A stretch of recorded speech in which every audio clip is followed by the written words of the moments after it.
का प्रभाव, ये प्रभाव छूटा था, इस प्रभाव को हम देख लेते हैं कि प्रभाव क्या है, इसको देख लें।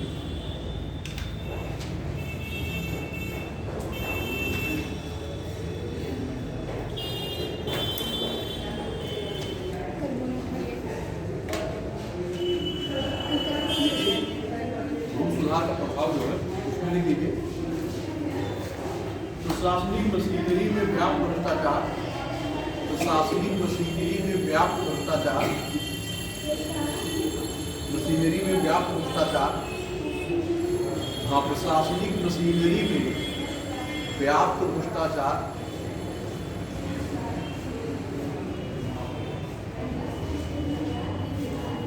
व्याप्त भ्रष्टाचार,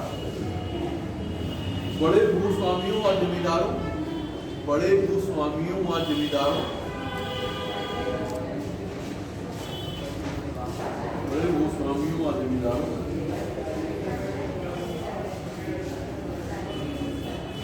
के प्रभावशाली होने के कारण, के प्रभावशाली होने के कारण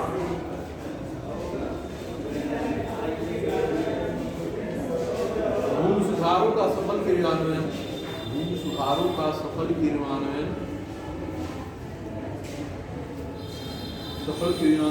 नहीं हो सका, सफल क्रियान्वयन नहीं हो सका।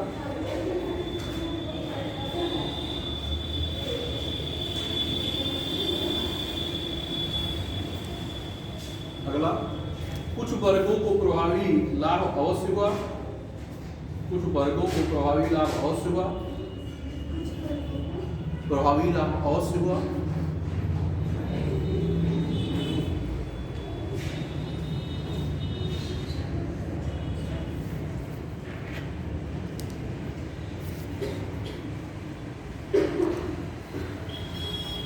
जिन्हें एलएच रूडोल्फ ने,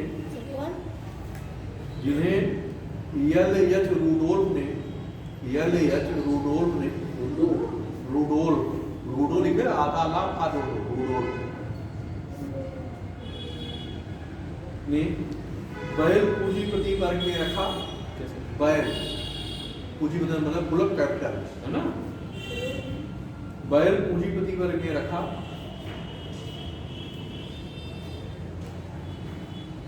नीचे कई राजनीतिक दलों की स्थापना का श्रेय, कई राजनीतिक दलों की स्थापना का श्रेय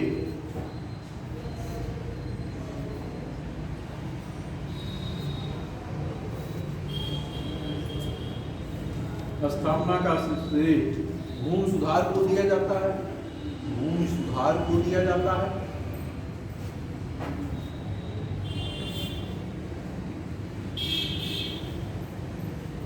तो नक्सलवादी व भूमि हथियाओं आंदोलन का, तो नक्सलवादी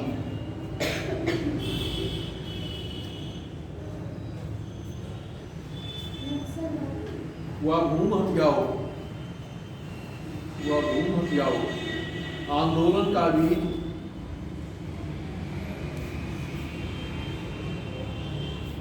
भूमि सुधार के गर्भ में दिखाई पड़ता है, भूमि सुधार के गर्भ में दिखाई पड़ता है।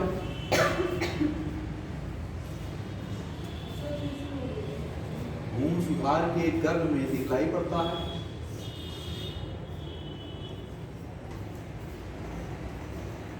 नीचे लिखिए, वर्ष 1970 में, वर्ष 1970 में प्रधानमंत्री इंदिरा गांधी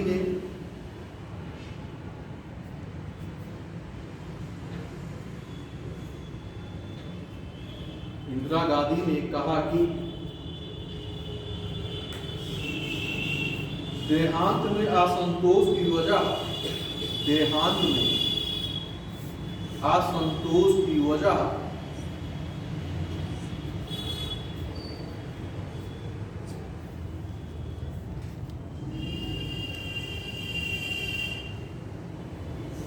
वहां के लोगों की आशाओं को वहां की लोगों की आशाओं को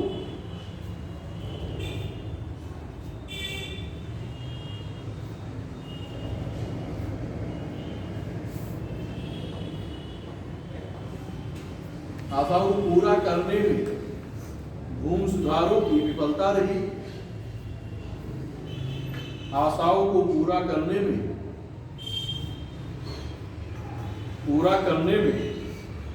भूमि सुधारों की विफलता रही।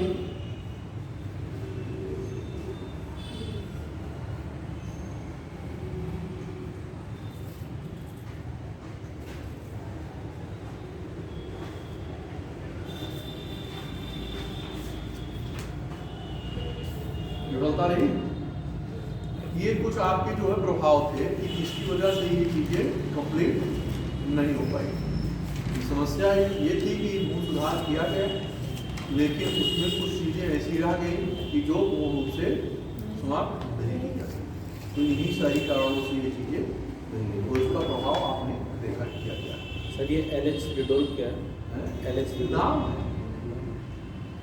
है ना, जैसे किसी का कथन जो होता है, या किसी जैसे माननीय प्रधानमंत्री इंदिरा गांधी ने कहा, वो लॉर्ड मेल्टन ने कहा, तो कहने का मतलब कि क्या है कि जब कोई चीज कहेगा तो उसके अनुरूप पे होगा, है ना।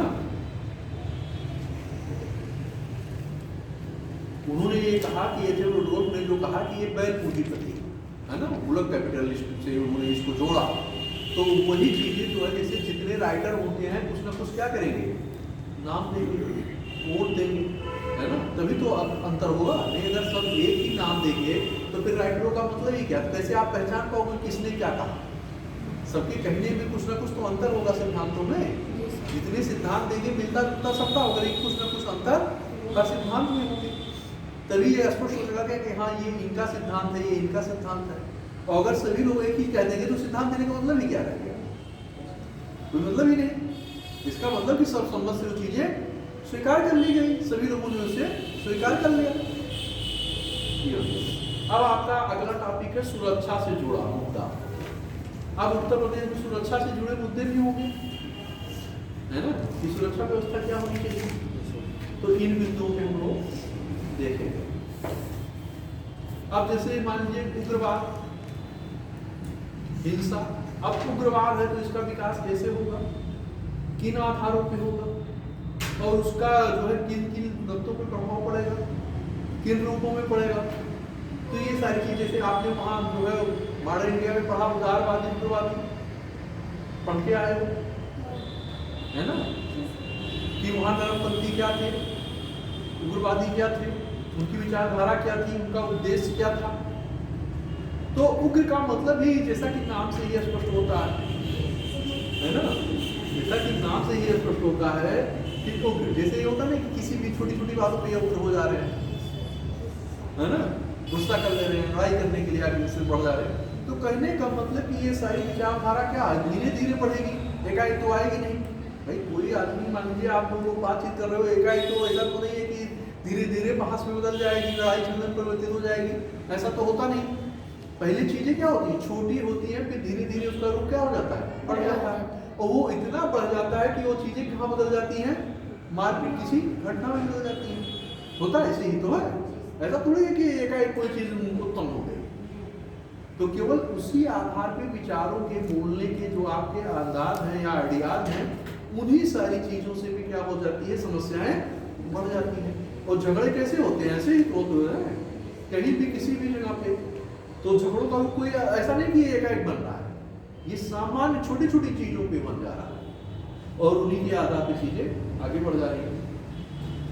अब उग्रवाद की प्रसार एवं विकास, अब इनका कैसे विकास होगा, कैसे प्रसार होगा, तो इसके विषय में थोड़ा लिखिए, तो हम बताते चलते हैं। उग्रवाद चलिए आप जाने के उग्रवाद क्या है,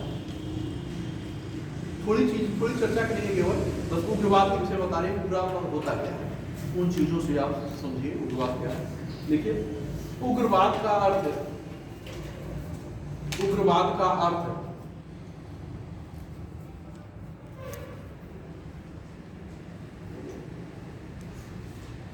अत्यधिक राजनीतिक सामाजिक या धार्मिक आदर्शों को अपनाना, धार्मिक आदर्शों को अपनाना, जो समकालीन विचारों,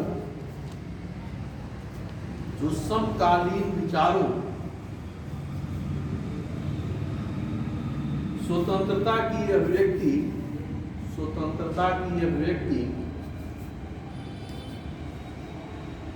और सार्वजनिक व्यवस्था को कमजोर करता है।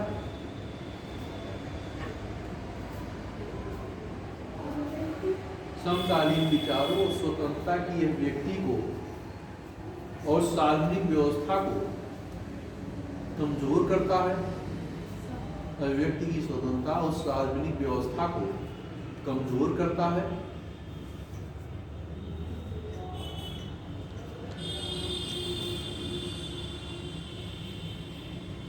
नीचे लिखिएगा, उत्तर प्रदेश के मिर्जापुर, सोनभद्र और चंदौली जिले उग्रवाद से प्रभावित हैं। सोनभद्र, मिर्जापुर और चंदौली जिले उग्रवाद से प्रभावित हैं।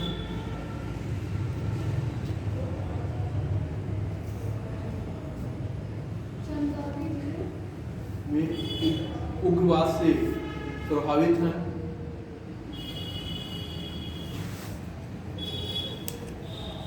नीचे लिखिए, प्रायः उग्रवादी गतिविधियां उन क्षेत्रों में ही देखी जाती हैं।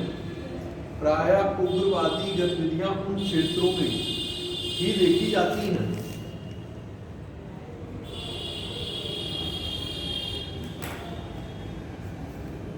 जहां प्रशासनिक एवं विकासात्मक शून्यता है,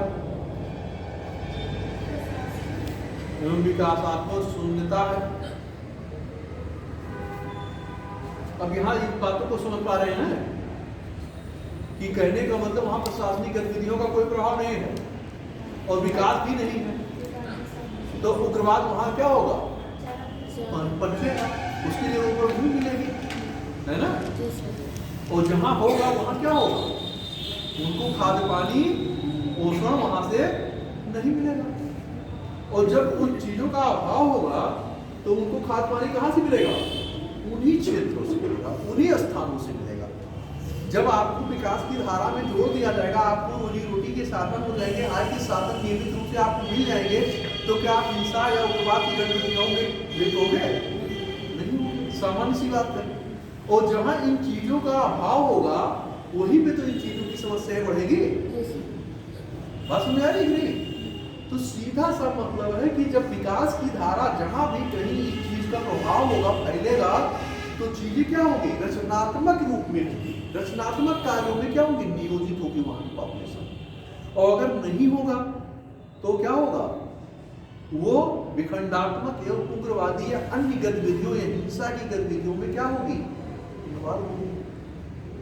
क्योंकि उनके पास कोई काम नहीं है ना, कोई रोजगार है नहीं, कुछ है नहीं, तो क्या करेंगे, तो ऐसे रास्तों को क्या करेंगे, अख्तियार करेंगे, प्रयोग करेंगे, अपनाएंगे।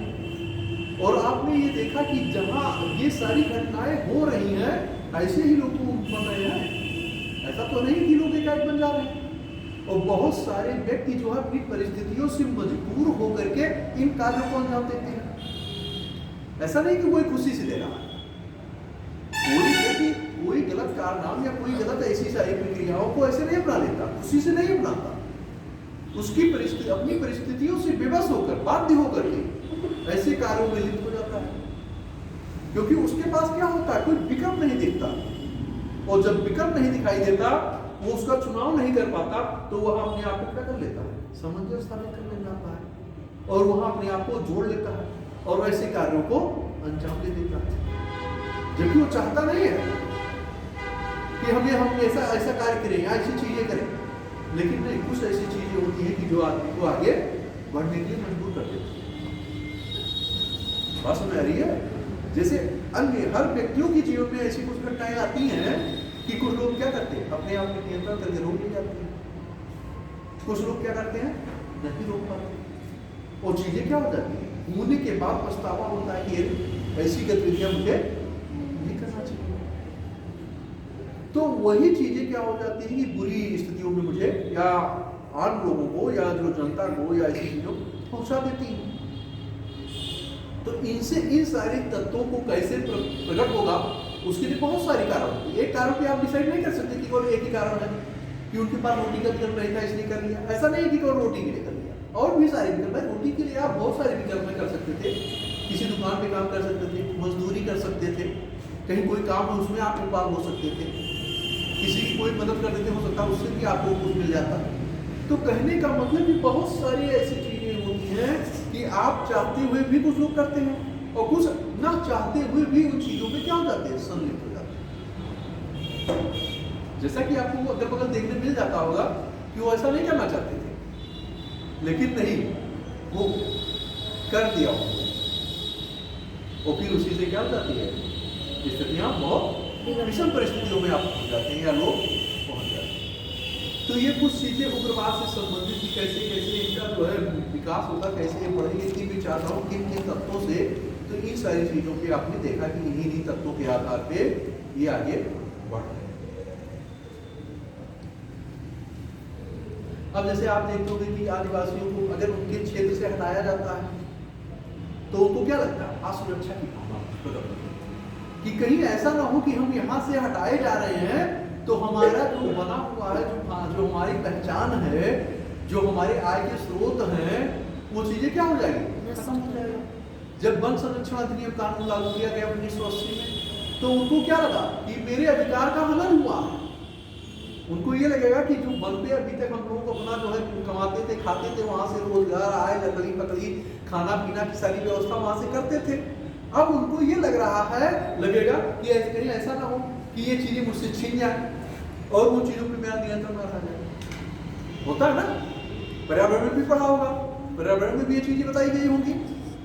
आपके पर्यावरण जब टॉपिक पढ़ाया गया तो उसमें भी ये चीजें आई होंगी, है ना।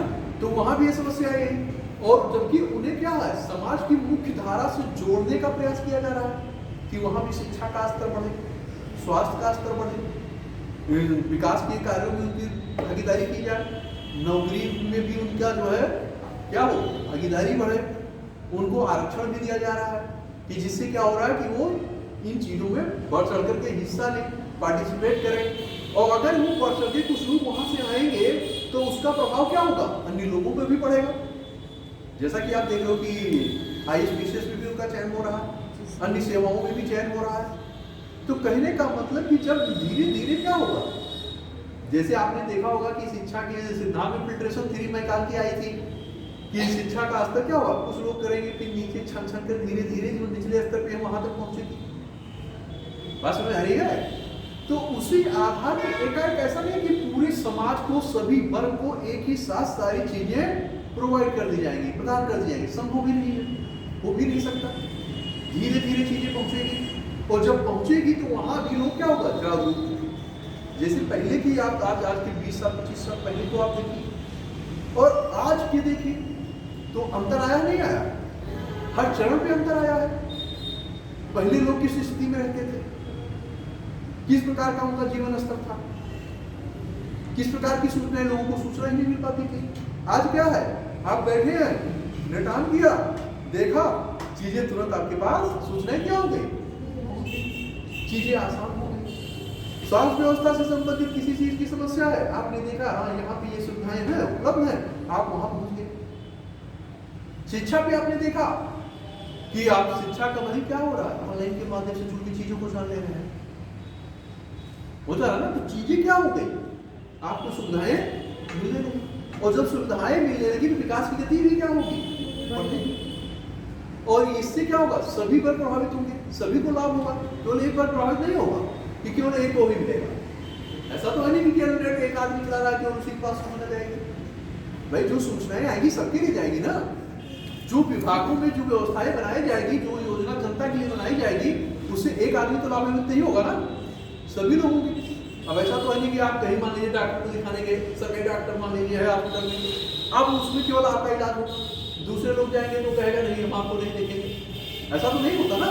तो क्या हो रहा है, आपको वो चीजें मिलने लगी। तो इससे जब स्वास्थ्य का स्तर क्या हो जाएगा, बढ़ जाएगा। और जब आप स्वस्थ होंगे तो आपकी कार्य करने की क्षमता क्या हो जाएगी, बढ़ जाएगी। तो कहने का मतलब ये है प्रत्यक्ष अप्रत्यक्ष रूप से ये कहीं न कहीं सबको प्रभावित करती है, केवल व्यक्ति विशेष को नहीं, समाज को भी प्रभावित करती है, शासन प्रशासन को भी प्रभावित करती है। तो इसका एक व्यापक आयाम होता है। अगर हिंसात्मक घटनाएं होगी तो उस क्षेत्र में अराजकता फैल जाएगी, असुरक्षा की भावना फैल जाएगी, लोग असुरक्षित महसूस करेंगे, अपना घर बार छोड़ के क्या करने लगेंगे, पलायन करने। तो कहने का मतलब क्या है, कोई भी चीज होगा तो उसका प्रभाव व्यापक रूप से होगा। अब माने पहले छोटे स्तर पे होगा, फिर धीरे धीरे चीजें क्या होगी, एकाएक तो कोई चीज नहीं हो जाता ना। अब इसमें जो है वन, आपकी वन संरक्षण अधिनियम से हो जाएगा, भूमि से संबंधित चीजें हो जाएंगी।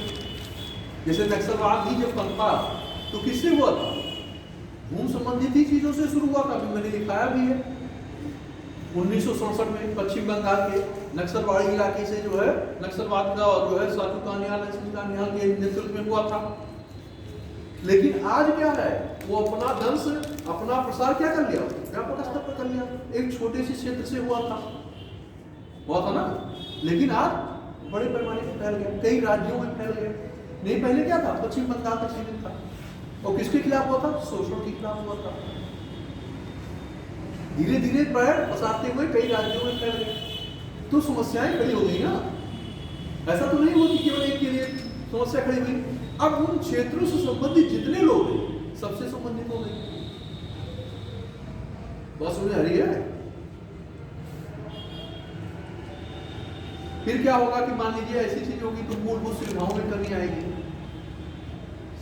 ना। जब वहां चीजें डेवलप नहीं हो पाएंगी तो क्या होगा, बिजली की समस्या होगी, पानी की समस्या होगी, शिक्षा की समस्या होगी, सड़क की समस्या होगी। तो कैसे होगा, विकास कहां से होगा। और जब कनेक्टिविटी नहीं हो पाएगी तो क्या होगा, आप कैसे वहां से आ पाएंगे। तो कहने का मतलब क्या है कि केवल एक स्तर पे नहीं होगा, बहुत सारे स्तरों पे देखने को मिलेगा। मान लीजिए पर्यटन व्यवस्था हो रही है, तो अगर अशांत क्षेत्र होगा तो क्या पर्यटन को बढ़ावा मिलेगा, नहीं मिलेगा। जब वहां शांति व्यवस्था होगी, अमन चैन होगा, तभी तो वहां पर्यटन व्यवस्था होगी, तभी तो पर्यटक जाएगा। नहीं पता चला कि पर्यटक जा रहा है, उसको अपनी जान की भी तो सुरक्षा चाहिए। पता चला है रास्ते में उसे क्या कर लिया गया, किडनैप कर लिया गया, लूट लिया गया, तो क्या होगा, पर्यटन का स्तर क्या होगा, गिरावट आएगी, पर्यटन सुविधाएं क्या होगी, प्रभावित होगी। तो कहने का मतलब क्या है कि उग्रवाद केवल एक ही चीज को लेकर के, बहुत सारी चीजों को लेकर के क्या करेगा, समस्या करेगा। और किससे संबंधित, विकास में भी बाधा होगी, है ना। कोई जैसे मान लीजिए कि वो क्षेत्र अशांत हो, तो वहां कोई फैक्ट्री लगाएगा, नहीं लगाएगा। और अगर फैक्ट्री लगेगा तो क्या होगा, वहां की भूमि एक्वायर की जाएगी, तो जिसका भूमि है उसको पैसा मिलेगा ना। फिर क्या हो, वहां के लोगों को क्या, अगल बगल के लोगों को क्या मिलेगा, रोजगार मिलेगा। फिर वहां बिजली की व्यवस्था होगी, वहां परिवहन व्यवस्था होगी। तो कहने का मतलब जितने चीज, सरकार को क्या मिलेगा, टैक्स मिलेगा। सुरक्षा व्यवस्था कौन देगी, सरकार देगी। तो कहने का मतलब क्या है कि एक क्षेत्र में अगर लग रहा है तो उससे कितनी चीजें प्रभावित हो रही, कितने क्षेत्र में रोजगार मिल रहा है, परिवहन क्षेत्र में मिल रहा है, भूमि जिसकी उसको मिल रहा है, सरकार को टैक्स मिल रहा है, वहां के लोगों को रोजगार मिल ही रहा है, तो जीवन स्तर क्या होगा, बेहतर होगा। अब ऊर्जा की बात आई तो ऊर्जा में तो वहां से भी लोगों को रोजगार मिलेगा। बात समझ आ रही है। कच्चा माल वहां से प्राप्त होगा, स्थानीय लेवल पर अगर उपलब्ध है तो कच्चा माल जहां से होगा वहां आय होगी। बात समझ रहे। फिर वस्तु का उत्पादन होगा, तो जब वस्तु अगर उत्पादित होगी तो उसके लिए क्या चाहिए, बाजार चाहिए। तो बाजार के लिए क्या चाहिए, परचेजिंग पावर चाहिए, खरीदने की क्रय क्षमता होनी चाहिए, तभी तो वस्तुएं बिकेगी। पता चल रहा है कि आपके पास पैसा नहीं है तो आप बाजार से कैसे वस्तु खरीदेंगे, नहीं खरीद पाएंगे। तो बहुत सारी चीजें क्या हो जाएंगी, प्रभावित हो जाएंगी। और जब प्रभावित हो जाएगी तो उस क्षेत्र का विकास क्या हो जाएगा, अवरुद्ध हो जाएगा। और वहां जब विकास अवरुद्ध हो जाएगा तो इन चीजों को अंजाम देने में क्या हो जाएगी, आसानी हो जाएगी। भाई अपराध अगर हो रहा है या कोई उग्रवादी घटनाएं हो रही हैं तो क्या होगा, प्रशासन वहां जल्दी, सड़क ही नहीं है, कनेक्टिविटी है ही नहीं, संचार सुविधाएं क्या है ही नहीं, तो वहां पे कैसे आप कर पाओगे, ट्रेस कैसे कर पाओगे, सूचनाएं कैसे पहुंचेंगी। नहीं पहुंच पाएंगी। तो वहां जब सूचनाएं नहीं पहुंच पाएंगी तो कैसे उसको नियंत्रित कर पाओगे? नियंत्रित भी नहीं हो पाएगा। तो इन चीजों का ग्रास रूट लेवल जो है उसको क्या करना होगा? खत्म करना होगा। और ये केवल जो है शक्ति के बल पर नहीं किया जा सकता, ये केवल ताकत के बल पर नहीं किया जा सकता। उसको क्या करना होगा? वहां के लोगों को भावनात्मक रूप से परिवर्तित करना होगा और उनको रचनात्मक कार्यों में क्या करना होगा? संलग्न करना होगा। अगर जैसे मान लीजिए जो इस रूप में है, अगर उसको आय के साधन नहीं है और आप उनको 10,000 5,000 रुपये उसको मिलने लगा, उसकी रोजी रोटी चलने लगी, तो क्या वो उस कार्यों में लिप्त होगा? नहीं होगा। इसलिए नहीं होगा कि अब तो नियमित रूप से हो गया। बात समझ आ रही है? तो इससे समस्याएं क्या हो जाएंगी? घटने लगेंगी।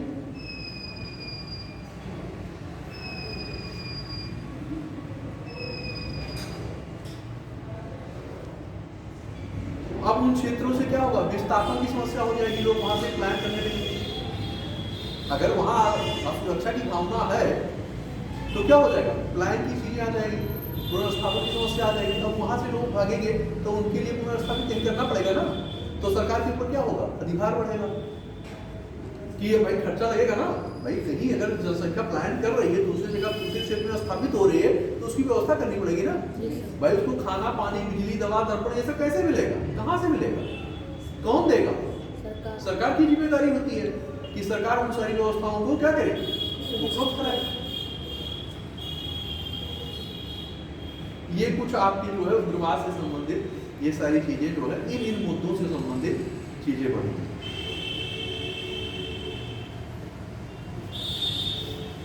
अब हम लोग आते हैं वामपंथी विचारधारा का उद्भव कैसे हुआ, इस पे देखेंगे। वामपंथ आपने मॉडर्न इंडिया में पढ़ा होगा ना, आधुनिक भारत के इतिहास में भी वामपंथ आपने पढ़ा होगा, पता है? अभी हम कराएंगे तो बताएंगे कि वामपंथ क्या है। अब उत्तर प्रदेश में वामपंथी उग्रवाद लिखिए। उत्तर प्रदेश में वामपंथी उग्रवाद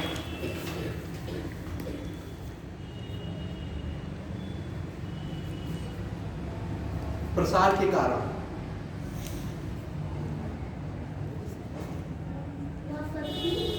उग्रवाद के प्रसार के कारण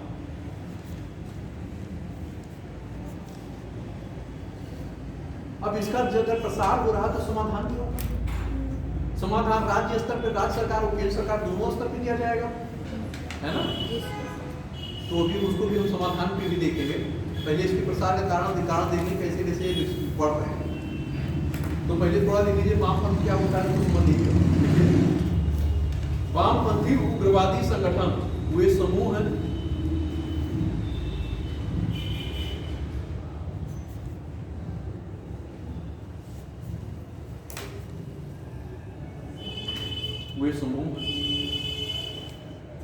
जो हिंसा के माध्यम से परिवर्तन लाने का प्रयास करते हैं, जो हिंसा के माध्यम से परिवर्तन लाने का प्रयास करते हैं।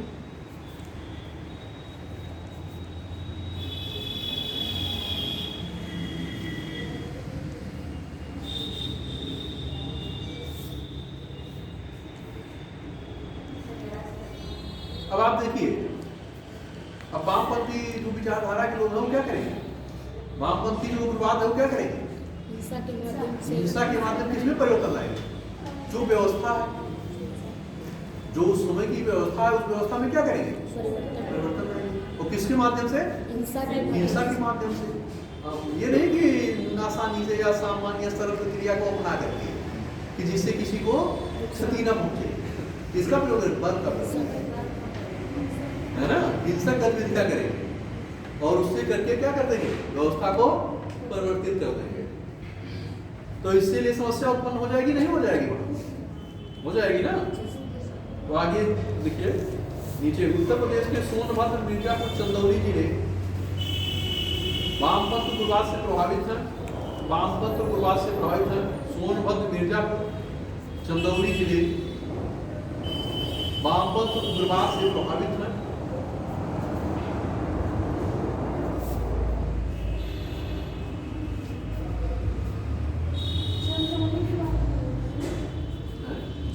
मिर्जापुर, सोनभद्र मोहम्मद चंदौली।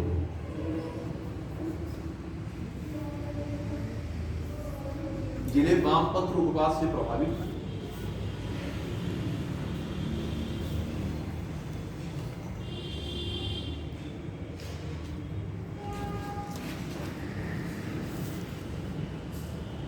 अब आप कारण में जो है एक एक पॉइंट में कर लीजिए कि क्या क्या कारण है। सामाजिक उत्पीड़न, वामपंथ उग्रवाद के प्रसार के कारण में सामाजिक उत्पीड़न, वन संरक्षण अधिनियम 1980 के कारण जनजातीय असंतोष, अभी हम लोगों ने चर्चा भी की है इस पे। ये वन संरक्षण अधिनियम से क्या होगा? वन संरक्षण अधिनियम 1980 के कारण जनजातीय असंतोष, अभी हम लोगों ने इसके पहले चर्चा भी तुरंत किया है।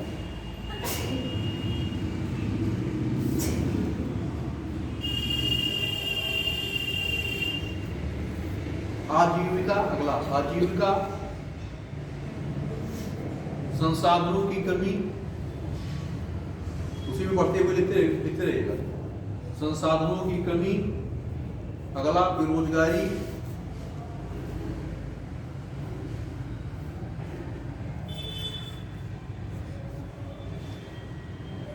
प्रशासन की कमी, विस्थापन एवं पुनर्वास समस्याएं, विस्थापन एवं पुनर्वास समस्याएं,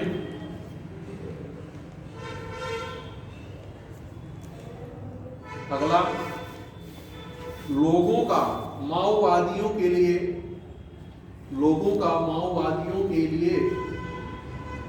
आसान लक्ष्य होना,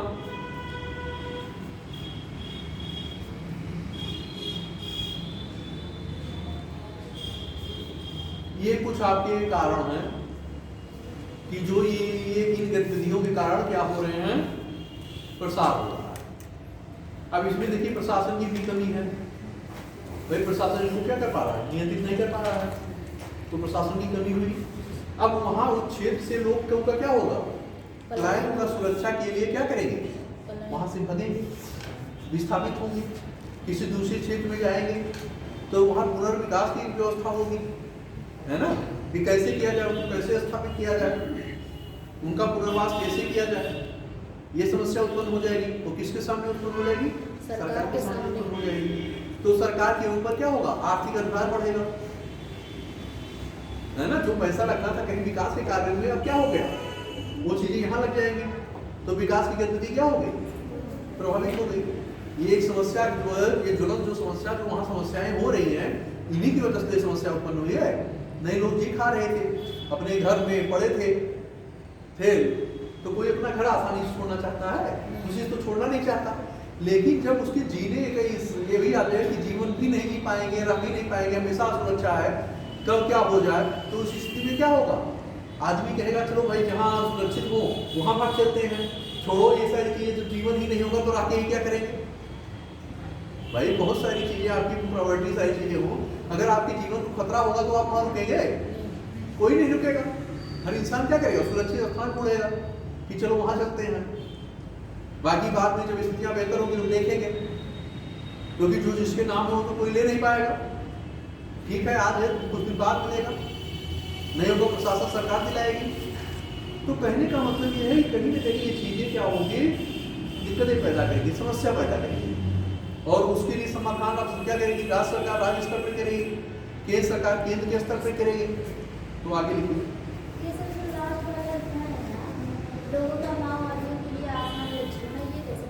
माओवादी, देखिए माओवादी विचारधारा होती है, और ये भी जो है एक प्रकार से उसी प्रकार की क्या होता है, इससे घटनाओं में लिप्त रहते हैं। जैसा कि नेपाल में माओवादी की घटनाएं आप सुनते होंगे, बॉर्डर पे भी सुनते होंगे, पेपर में आए दिन, टीवी मीडिया भी आप लोग देखते होंगे।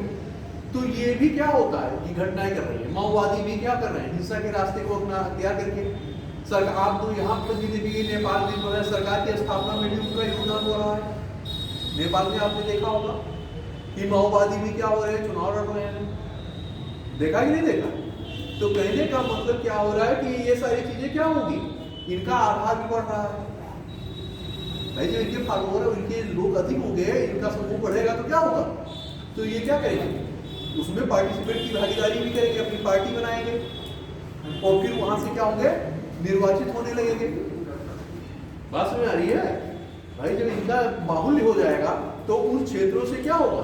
ये चुनाव भी लड़ना शुरू कर देंगे और जो अधिक मत पाने वाले क्या होंगे?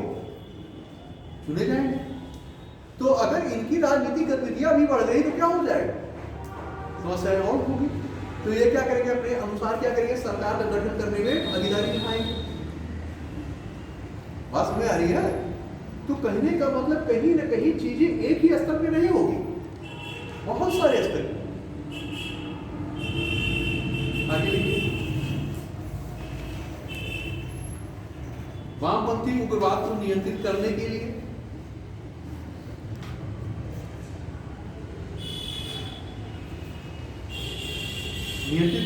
सरकार द्वारा की गई पहले, मतलब सरकार क्या पहल कर रही है?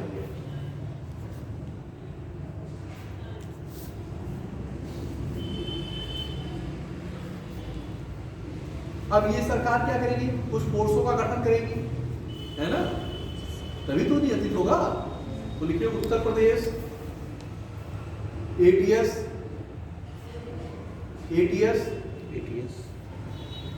कामा लगा के एसटीएफ एवं केंद्रीय सुरक्षा बलों द्वारा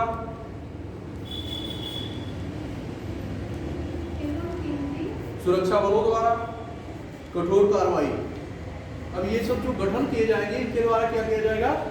इन चीजों को नियंत्रित करने का प्रयास किया जाएगा, कठोर से कठोर कार्रवाई करेंगे। अगला, अपराध के प्रति जीरो टॉलरेंस नीति के तहत कार्रवाई। अपराध के प्रति जीरो टॉलरेंस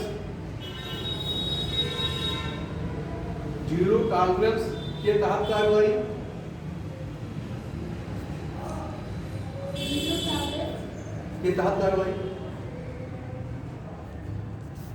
जीरो टॉलरेंस नीति के तहत कार्रवाई। अगला, प्रभावित जिलों में कौशल विकास योजना का क्रियान्वयन। प्रभावित जिलों में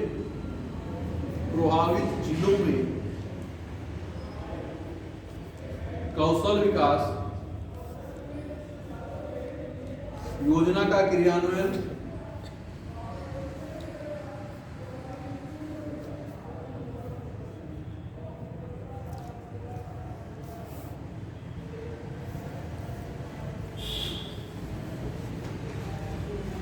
वामपंथ प्रभावित जिलों में सड़क संपर्क परियोजना के तहत प्रभावित जिलों में सड़क संपर्क परियोजना के तहत सड़क निर्माण, सड़क संपर्क परियोजना के तहत सड़क का निर्माण।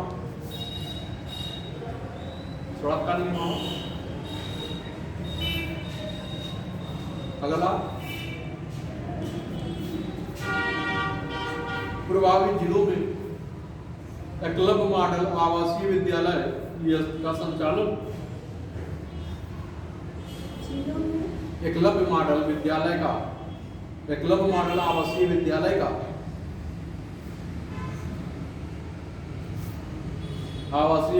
का संचालन। देखिए, जिन चीजों पे चर्चा की जा रही है उन चीजों को दिखाया भी जा रहा है कि कैसे इन सारी चीजों से निजात पाया जा सकता है, इन्हीं सारे तत्वों से। मोबाइल कनेक्टिविटी परियोजना के तहत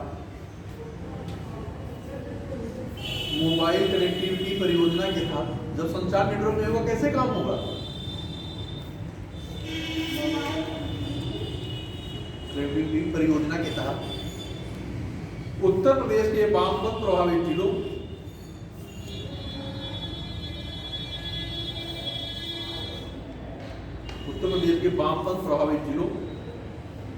में 78 मोबाइल टावर लगाए जा चुके हैं। वामपंथ प्रभावित जिलों में 78 मोबाइल टावर लगाए जा चुके हैं। उत्तर तथा 42 टावरों पर कार्य जारी है।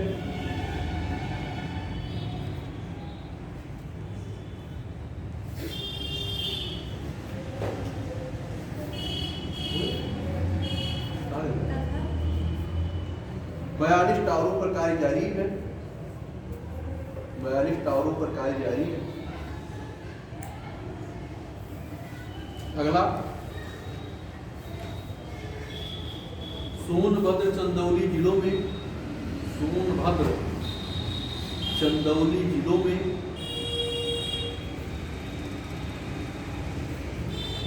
आकांक्षी जिला कार्यक्रम लागू कर, आकांक्षी जिला कार्यक्रम लागू कर विकास को प्रोत्साहन दिया जा रहा है। विकास को प्रोत्साहन दिया जा रहा है। आकांक्षी जिला कार्यक्रम को लागू कर विकास को प्रोत्साहन दिया जा रहा है।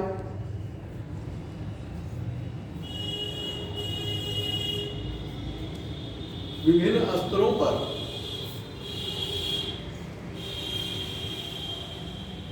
गठित अल्पकालिक और दीर्घकालिक नीतियों का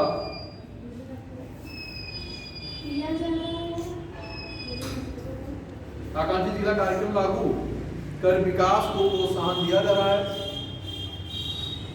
लागू कर विकास को प्रोत्साहन दिया जा रहा है। उसी को बंद कर दीजिए, इसको बंद कर दीजिए।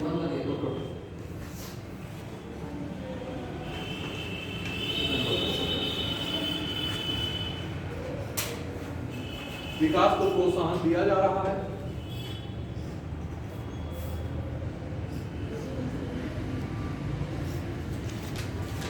ये सारी चीजें क्या होंगी कि मतलब जो जिले प्रभावित हैं वहां क्या होगा, कुछ जिले को आकांक्षी जिला मानकर कि मतलब कि उसकी वहां जरूरत है, आवश्यकता है, इसलिए वहां पे क्या कुछ कार्यक्रम को शुरू किया जाएगा जिससे उनकी जड़ें क्या हो, कमजोर हो, है ना। अगर लोग उनसे क्या होगा, उस क्षेत्र की जब ये सारी गतिविधियां बढ़ेगी तो लोगों में क्या होगी, जागरूकता बढ़ेगी। तो जो जागरूकता होगी तो लोगों को संदेह या किसी चीज के होने पे क्या करेंगे, सीधे प्रशासन को क्या करेंगे, सूचित करेंगे। उस घटनाओं से संबंधित चीजों को क्या करेंगे, सूचित करेंगे। तो प्रशासन क्या करेगा, त्वरित गति से इन चीजों को नियंत्रित करने का प्रयास करेगा। लेकिन ये कैसे करेगा, जब आपके संचार तंत्र जो है विकसित होंगे, आपकी जो परिवहन सिस्टम जब रोड होगी तभी तो चीजें हो जाएगी। जब परिवहन संचार साधन आपके कमजोर होंगे तो आपको सूचनाएं कैसे मिल पाएंगी। मान लीजिए आपको 1 किलोमीटर में कोई घटना हो रही है तो आप जब तक वहां पहुंचेंगे तभी तो जान पाएंगे, संचार कैसे बढ़ेगा। या कोई मिल रहा उस क्षेत्र का, आया तो बताया तो 4 लोग और जाएंगे तो संचार बढ़ा, कनेक्टिविटी बढ़ेगी। 4 से 8 हुआ, 8 से 16 हुआ, ऐसे बढ़ेगा। लेकिन पता चला जब संचार तंत्र हमारे विकसित हो गए तो क्या हुआ, बैठे बैठे वहीं से क्या हुआ, आपने फोन किया और सीधे क्या हो गया, वहां सूचनाएं पहुंच गई। तुरंत से वहां टीम चलल दस्ता क्या हो गया, तैयार होकर दलबल के साथ क्या हो गया, वहां पहुंच गया और चीजों को नियंत्रित किया। तो देखिए बहुत सारी चीजों, इन सारी चीजों पे जब ये चीजें वहां नहीं होगी तभी क्या होगा, इनका विकास बढ़ेगा। अगर ये चीजें वहां स्थापित हो जाएगी तो क्या होगा, इनकी जड़ें कमजोर होंगी, टूटेगी। बात समझ आ रही है।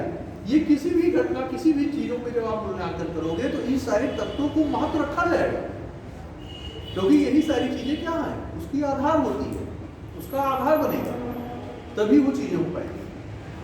आगे लिखिए, विभिन्न स्तरों पर गठित, नीचे से अल्पकालिक और दीर्घकालिक, अल्पकालिक और दीर्घकालिक,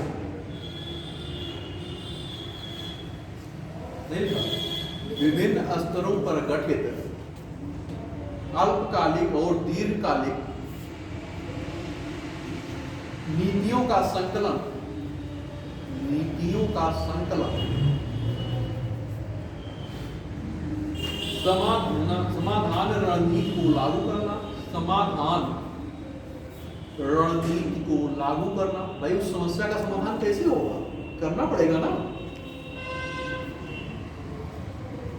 अब समाधान के कुछ तत्व हैं, उनको आपको कैसे करके कि किस किस रूप में समाधान कैसे प्रस्तुत किया जाएगा। चाहे चार्ट बना के लिखो और चाहे नंबरिंग करके लिखो, है ना, जैसा भी आप लोग समझे, बस ये है कि लिखना होगा। लिखिए, कुशल नेतृत्व, कुशल नेतृत्व, इसी में आक्रामक रणनीति, दूसरा आक्रामक रणनीति,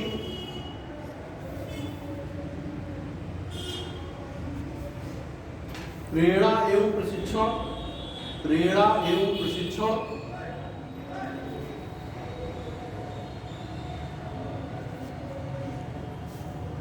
प्रेरणा एवं प्रशिक्षण, कार्रवाई योग्य आसूचना, कार्रवाई योग्य आसूचना,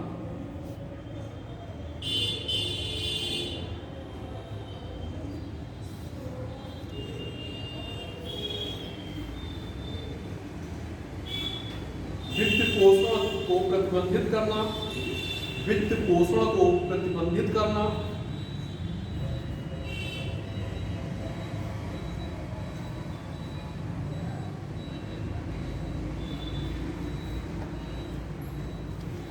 प्रत्येक रण क्षेत्र के लिए कार्य योजना, प्रत्येक रण क्षेत्र के लिए कार्य योजना,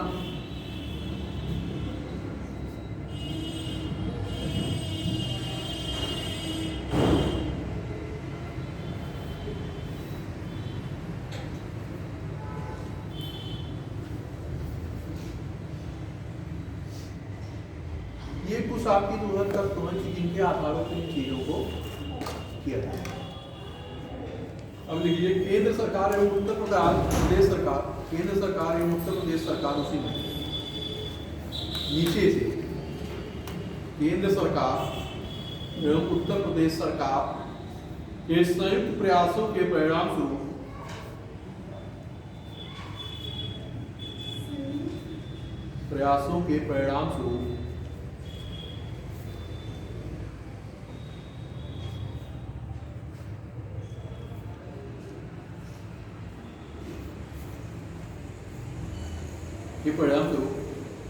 राज्य में वामपंथी या वामपंथ प्रभावित जिलों में, राज्य में वामपंथ प्रभावित जिलों की सुरक्षा,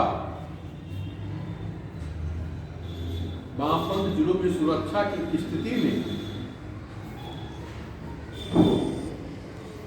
सुरक्षा की स्थिति में उल्लेखनीय सुधार हुआ है।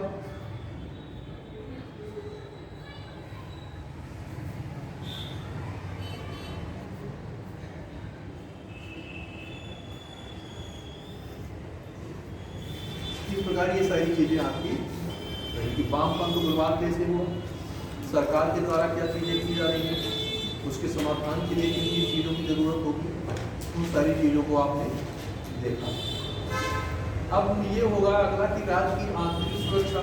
अब आंतरिक सुरक्षा की राज्य के अंदर क्या हो रही है, भाई वहाँ घटनाएं होंगी, वहाँ सारी चीजें होंगी, तो उसको भी तो संतुलित करने के लिए, नियंत्रित करने के लिए क्या होगी, फोर्सों का गठन होगा, फोर्स गठन किया जाएगा, उन सारी चीजों से क्या किया जाएगा, नियंत्रित किया जाएगा, कि जिससे राज्य में क्या हो, अमन चैन शांति सुव्यवस्था सुशासन क्या हो, स्थापित हो।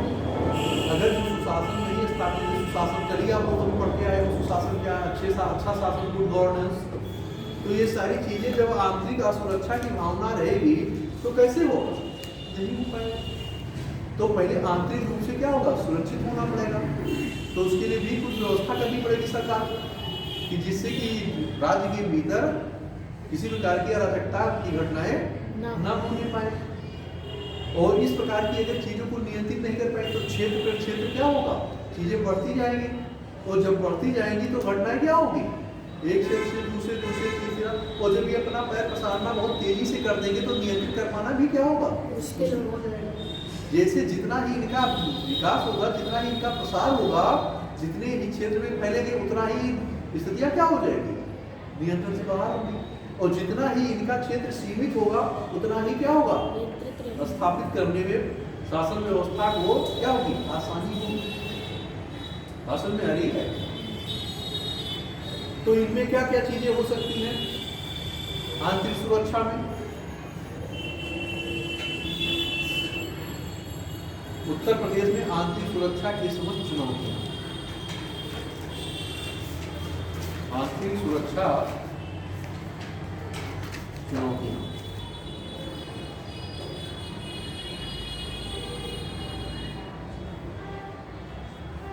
आंतरिक सुरक्षा चुनौतियां मतलब उत्तर प्रदेश के सामने आंतरिक सुरक्षा चुनौतियां कौन कौन सी हैं, क्या है, ये देखना है। तो लिख लीजिए। अब आप ये जानते हैं कि उत्तर प्रदेश जनसंख्या की दृष्टि से सबसे बड़ा राज्य है, क्षेत्रफल की दृष्टि से कैसा राज्य है, चौथा राज्य है, बताया भी है, जनसंख्या की दृष्टि से सबसे बड़ा राज्य है। तो लिखिए, भारत में उत्तर प्रदेश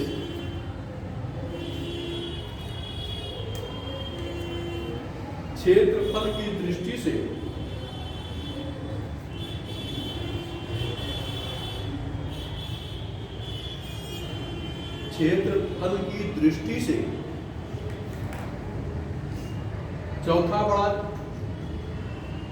चौथा बड़ा तथा जनसंख्या की दृष्टि से पहला राज्य है।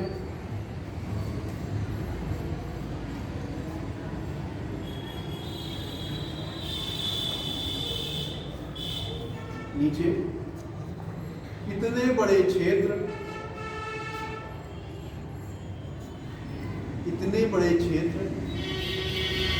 एवं इतनी बड़ी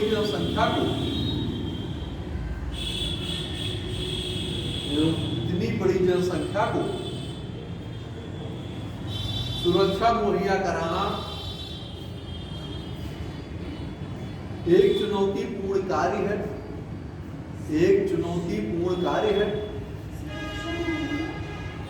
कराना एक चुनौतीपूर्ण कार्य है।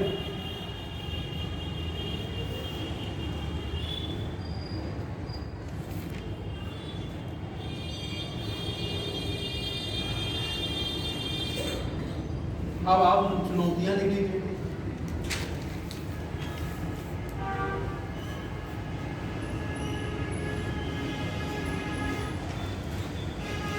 प्रदेश का उत्तरी भाग नेपाल के साथ अंतरराष्ट्रीय सीमा बनाता है।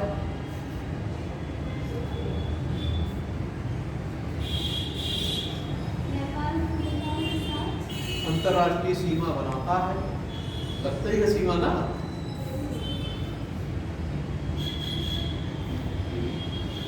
यहां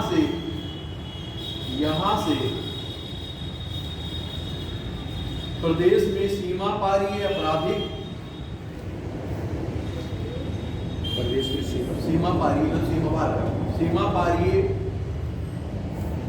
आपराधिक गतिविधियां संचालित होती हैं।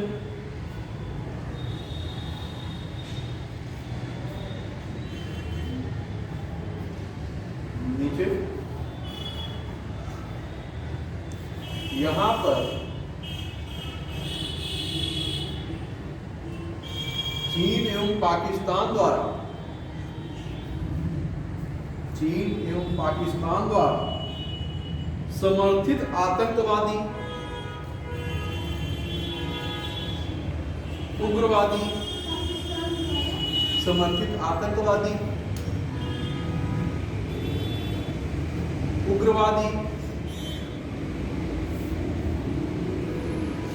एवं नक्सलवादी घटनाओं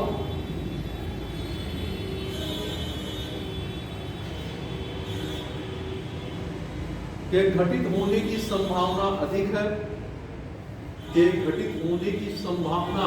है।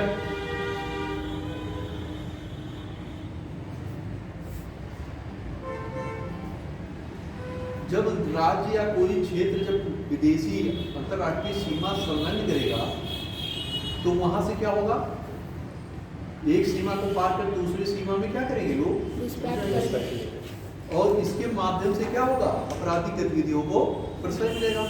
और यहाँ से क्या होगा, सीमा पारी आप देखते होंगे, सुनते भी होंगे, आपको IRB में पढ़ाया जाएगा, इंटरनेशनल रिलेशन जब आपको पढ़ाया जाएगा उसमें बताया जाएगा। तो वहाँ पे क्या होगा कि कि अवैध हथियारों की सप्लाई, मादक द्रव्यों की सप्लाई, है ना, मानव तस्करी, देह व्यापार, मतलब कहने का मतलब कि बहुत सारी चीजें क्या होंगी, ये चीजें सीमा पार से होती हैं। तो अगर ये आतंकवाद की घटनाएं नक्सलवाद की मान लीजिए यहाँ कर रहे हैं, सीमा पार के दूसरे देश में चले गए, तो आप कार्रवाई कैसे करोगे? क्योंकि आपके अधिकार क्षेत्र से क्या हो गए, बाहर हो गए, तो अपनी गतिविधियों को अंजाम देके क्या हो गए, निकल गए। तो इससे क्या हो गए, आपके यहाँ तो अराजकता फैल ही रही है, शांति फैल ही रही है, घटनाएं हो रही हैं, तो सीमा पार पे क्या किया जाएगा, निगरानी बढ़ाना चाहिए, फोर्स को तैनात करना पड़ेगा कि ऐसी गतिविधियां ना होने पाए। लेकिन फिर भी क्या हो रहा है, गतिविधियां होती रहती हैं। कितना भी सीमा पार पे, चाहे जितना सीमा पे आप फोर्स लगाएं, दूसरा देश आपत्ति करने लगेगा कि नहीं आप सीमा से इतना छोड़ के लगाएं, क्योंकि सेना तैनात करेगी तो इससे क्या होगा, शक्ति संतुलन की स्थिति उत्पन्न हो जाएगी। अगले देश का भी जो क्या करेगा, सेना वो भी खड़ी करने लगेगा, इससे क्या होगी, नोक झोंक की संभावना बढ़ेगी, और नोक झोंक से बढ़ के क्या होगा, युद्ध में मामला बदल सकता है। बात समझ आ रही है?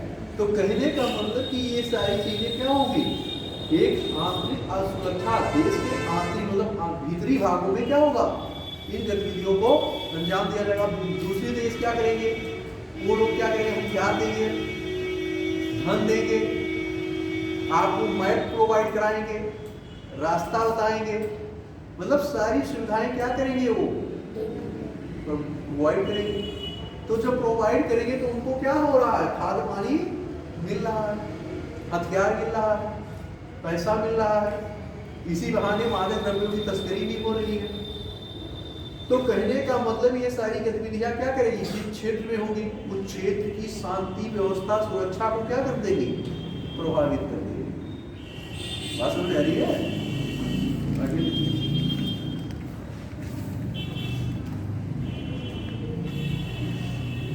पश्चिमी उत्तर प्रदेश में सांप्रदायिक हिंसा, अगला यहाँ तक ही याद है, नक्सलवादी घटनाओं के घटित होने की संभावना अधिक है। Yes sir. आगे लिखिए उस नीचे उससे, पश्चिमी उत्तर प्रदेश में सांप्रदायिक हिंसा,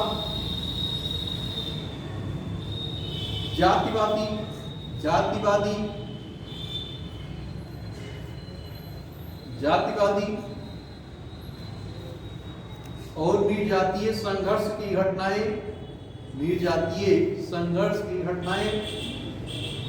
अधिक घटित होती हैं,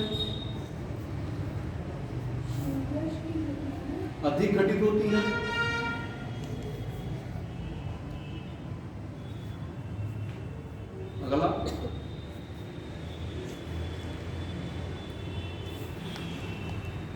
प्रदेश के दक्षिणी भाग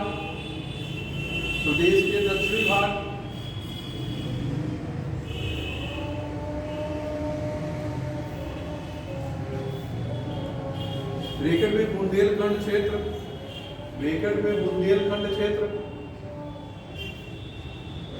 ब्रैकेट बंद करिए, में लिखिए सूखे की स्थिति ने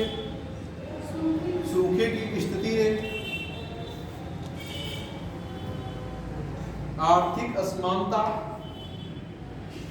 सूखे की स्थिति ने आर्थिक असमानता और सामाजिक अस्थिरता में वृद्धि की है,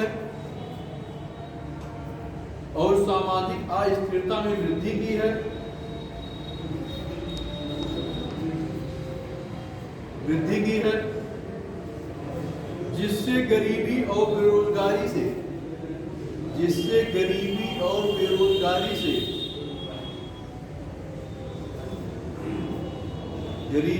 बेरोजगारी से प्रभावित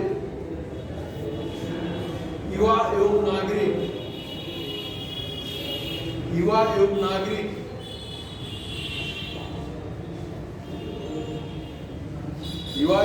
आपराधिक गतिविधियों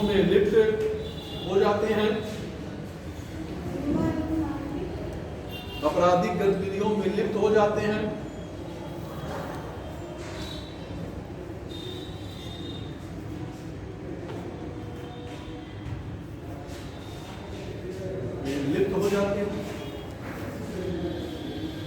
अब देखिए, जैसे अभी हम लोगों ने चर्चा किया था कि क्या क्या कारण होंगे जो आपराधिक गतिविधियों में जाते हैं। गरीबी होगी, बेरोजगारी होगी, आय के साधन सुलभ नहीं होंगे तो क्या करेंगे, तभी तो जाएंगे। तो आगे बढ़िए चीजों पे चर्चा हो चुकी है, आगे बढ़े। प्रदेश के दक्षिण पूर्व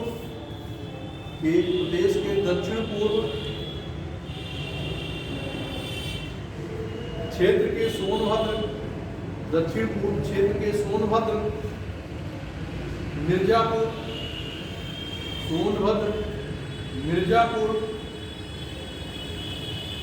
चंदौली जिलों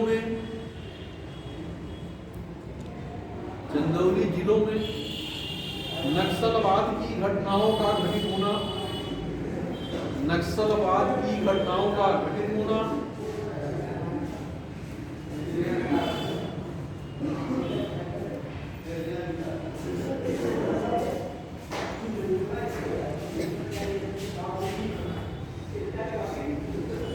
अगला इनके अलावा गरीबी बेरोजगारी,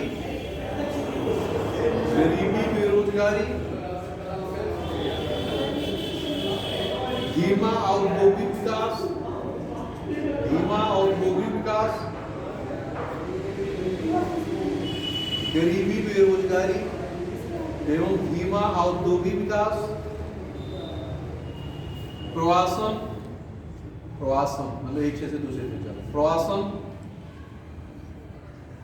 भ्रष्टाचार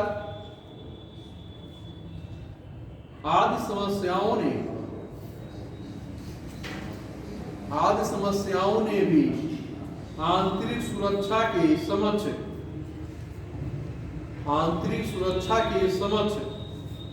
चुनौतियां उत्पन्न की हैं।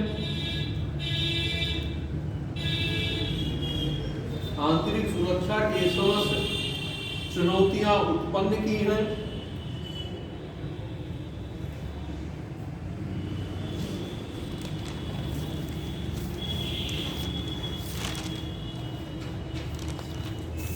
अब इन चुनौतियों से निपटने के लिए सरकार द्वारा किए गए उपाय, देखिए इन चुनौतियों से निपटने के लिए सरकार द्वारा किए गए उपाय कि कैसे सरकार निपटेगी, इसे कैसे समाधान करेगी।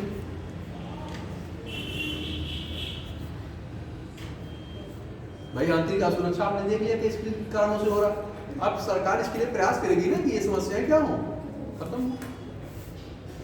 तो इसमें नंबर 1, 2 करके ऐसे लिखते चले जाइए।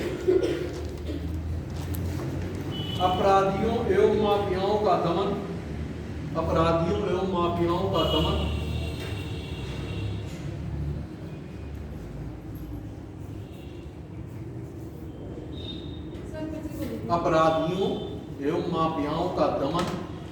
अब इनका क्या किया जाएगा, इनको कुचला जाएगा कि ये अपराधी और माफिया जो है ये क्या कर रहे हैं, घटनाएं यही लोग तो कर रहे हैं, यही लोग तो हिंसा फैला रहे हैं, अराजकता फैला रहे हैं। सारे तंत्र को क्या किए हैं, खराब किए हुए हैं।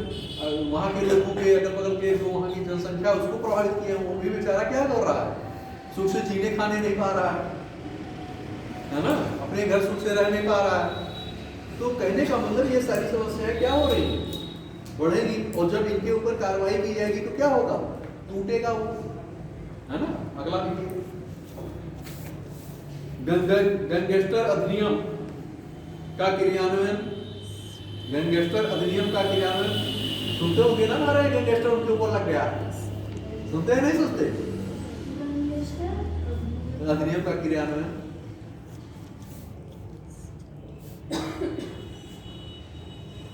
अगला, रोजगार के अवसर उपलब्ध कराना,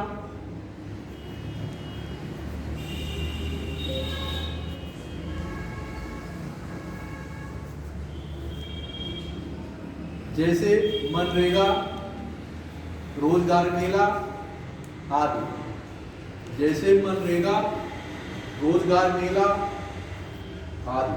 अब भाई रोजगार कैसे उपलब्ध कराओगे, तो कोई ना कोई आप बताओगे ना कि किसके माध्यम से रोजगार देंगे। तो एक दो एग्जाम्पल आप देख दीजिए, है ना, कि जैसे मनरेगा के माध्यम से, रोजगार मेला के माध्यम से क्या किया जा रहा है, रोजगार प्रदान किया जा रहा है। आगे, युवाओं के लिए कौशल विकास योजना, युवाओं के लिए कौशल विकास योजना,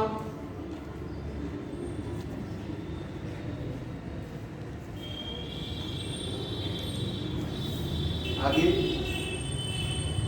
छात्रवृत्ति योजना, छात्रवृत्ति योजना, लैपटॉप योजना, मिलता है लैपटॉप ना, छात्रवृत्ति मिलती है ना, और लैपटॉप भी पहले मतलब योजना शुरू की गई है तो सरकार प्रोवाइड नहीं कर रही है। आकाश टैबलेट जो है कि सरकार ने प्रोवाइड कराया है ना, तो जो है लैपटॉप की योजना भी जो है, तो कहने का मतलब इन सारी योजनाओं को क्या किया जा रहा है, कार्यान्वित किया जा रहा है। कौशल विकास योजना लोगों को शारीरिक और मानसिक रूप से कुशल बनाया जा रहा है, योजनाएं शुरू की गई हैं कौशल विकास योजना। तो इन्हीं सारी गतिविधियों को जब करोगे तभी तो ये चीजें कम होंगी, जिससे जो युवा गरीबी और बेरोजगारी से परेशान है वो इन गतिविधियों में क्या हो जा रहे हैं, संलिप्त हो जा रहे हैं। अगर उनको इस सारी गतिविधियों से आप कुशल बना दोगे तो क्या हो जाएगा, उनको रोजगार मिल जाएगा, उनको पैसा मिलने लगा, उनकी आय बढ़ जाएगी, उनका जीवन स्तर बढ़ जाएगा, उनके घर में अमन चैन की भावना बढ़ जाएगी, भरण पोषण होने लगा परिवार का। जो अभी तक खाने के लिए रोटी भी नहीं थी, कपड़े नहीं थे, तो अगर ये सारी चीजें मिलने लगेगी और नियमित रूप से मिलने लगेगी तो आदमी क्यों ऐसी गतिविधियों में इन्वॉल्व होगा, नहीं करेगा ना। आगे लिखो,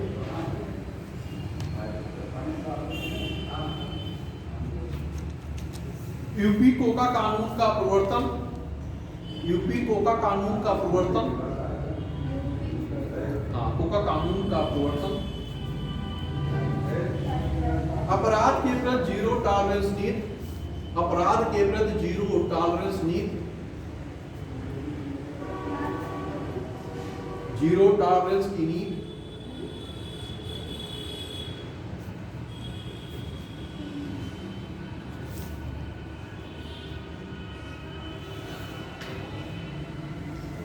पीएसी, अगला पीएसी, पीएसी होती है ना, पीएसी नहीं देखा, जो अपना तंबू तामियाना लगा के जो है रहते हैं, पीएसी,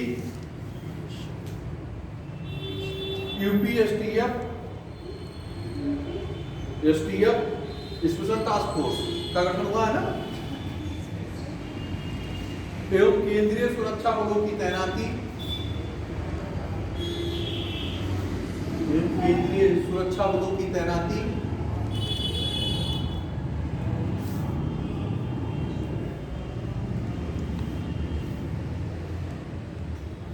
अगला पुलिस आधुनिकीकरण, पुलिस आधुनिकीकरण, पुलिस आधुनिकीकरण मतलब कि नवीनतम संचार साधनों से भी लैस करना, मतलब आधुनिकीकरण है ना। जैसे डायल 112, डायल 112, 112 नंबर है ना, ये सभी समस्याओं सारी चीजों को क्या होगा, आप एक डायल 112 पे करिए, वहां से जिस प्रकार से सारी सुविधाओं को क्या की जाएगी, जहां जिस प्रकार की चीजें होंगी वहां दे दी जाएगी, सूचित कर दी जाएगी, है ना। पहले 100 नंबर होता था, उसके स्थान पे 112। आगे लिखिए, बजट में वृद्धि,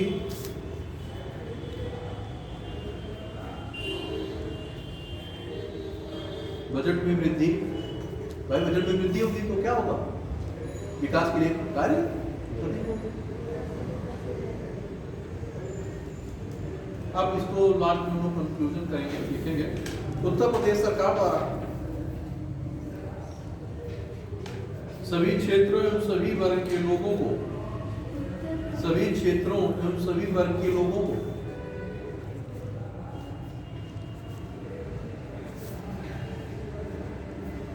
ध्यान में रखते हुए सबका साथ, सबका साथ,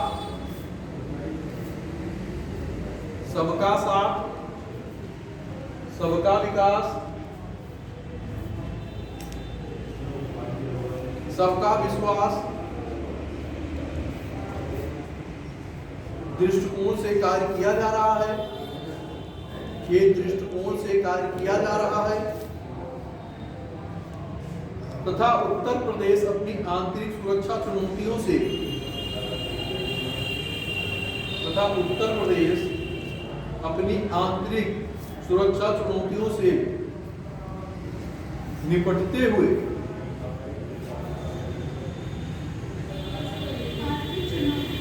आंतरिक सुरक्षा चुनौतियों से निपटते हुए उत्तम प्रदेश बनने की राह पर अग्रसर है। मतलब उस समस्या का निदान करते हुए, मतलब है ना, समाधान करते हुए उत्तम प्रदेश बनने की राह पर अग्रसर है।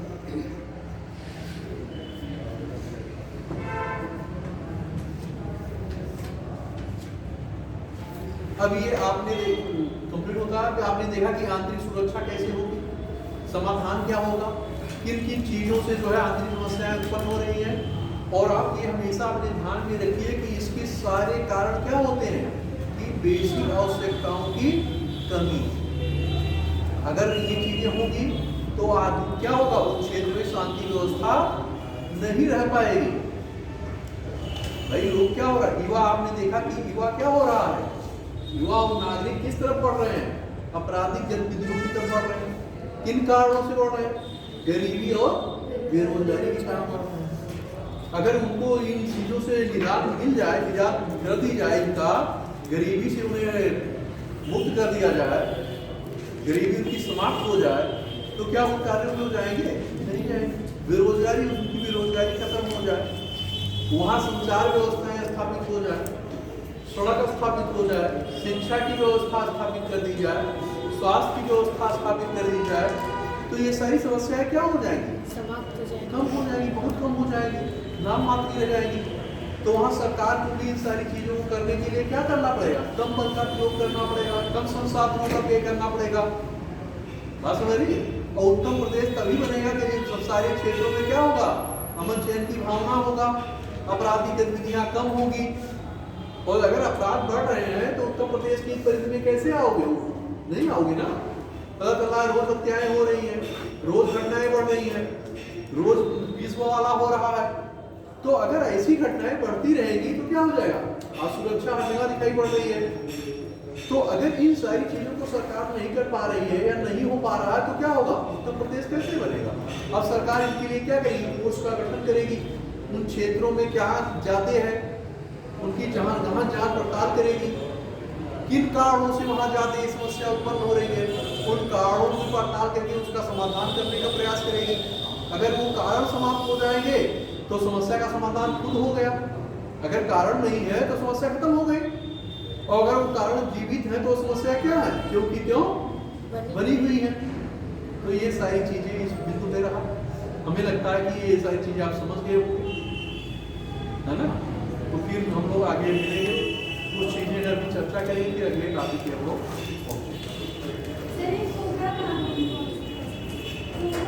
ये सब इसी सारी चीजों सुरक्षा से संबंधित बनाए गए हैं।